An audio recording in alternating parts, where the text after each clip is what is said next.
arrives. And this truth was never meant to make people feel safe. It was meant to make them ready. From the first breath God gave to man, his intention was clear. Man was formed from the ground, not from the clouds. The earth was not a mistake. The body was not a prison. Creation was not temporary in God's design. Only sin made it fragile. God placed authority into human hands and said, "Rule, multiply, guard, and expand." He did not say escape. He did not say endure until death. He said reign. But when sin entered, fear entered with it. And where fear lives, misunderstanding grows. Man began to hide from God. And over time, man began to imagine a future without responsibility, without rulership, without accountability. Heaven slowly became a destination of relief instead of a place of waiting. The kingdom slowly became a forgotten promise. Yet scripture never changed. Every prophet pointed forward, not upward. They spoke of a restored land, a righteous ruler, a reign without end, a world made new. They spoke of nations judged, justice restored, and peace enforced by truth. Jesus stood in the middle of history and confirmed it all. He spoke of his return more than his departure. He spoke of judgment more than comfort. He spoke of obedience more than belief. And he spoke of preparation more than escape. Many heard him but did not listen. Many followed him but did not surrender. Many believed in miracles but ignored his warnings. Jesus said the Son of Man would return at an hour no one expects.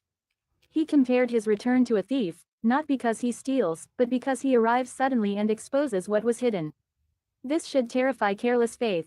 Because sudden arrival means unfinished preparation is dangerous. It means delayed obedience becomes regret. It means faith postponed becomes faith lost. The parables were not stories for entertainment. They were warnings disguised as simplicity. 10 virgins waited, all believed, all expected the bridegroom, but only half were ready. The others were not rejected for disbelief. They were rejected for lack of preparation. This truth alone should silence every argument that heaven is automatic. Jesus spoke of servants given responsibility. Some multiplied what they were given. Some buried it. The punishment was not annihilation. It was loss, shame, and exclusion from joy. The Master said, "Enter into the joy of your Lord," to some. To others, he said nothing comforting at all. These words were spoken to servants, not strangers. This is the part many Christians avoid. The kingdom is not democratic. It is hierarchical. Authority is distributed based on faithfulness.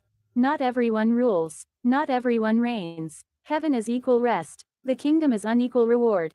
Paul understood this fear. He disciplined himself because he doubted God, but because he feared disqualification. If an apostle reward, how much more should modern believers fear complacency? Not everyone wants to think about it, because resurrection removes excuses. Resurrection means the body matters. Time matters. Choices matter. Hidden things are revealed. God is not restoring spirits only. He is restoring creation. The earth groans, waiting. Not for destruction, for redemption. The idea that God will abandon his creation contradicts everything he has revealed about himself. He restores what is broken. He redeems what is fallen. He judges what resists. When Christ returns, the kingdoms of this world will fall.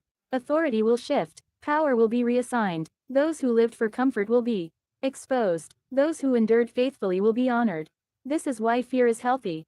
Fear of the Lord is not terror of punishment. It is awareness of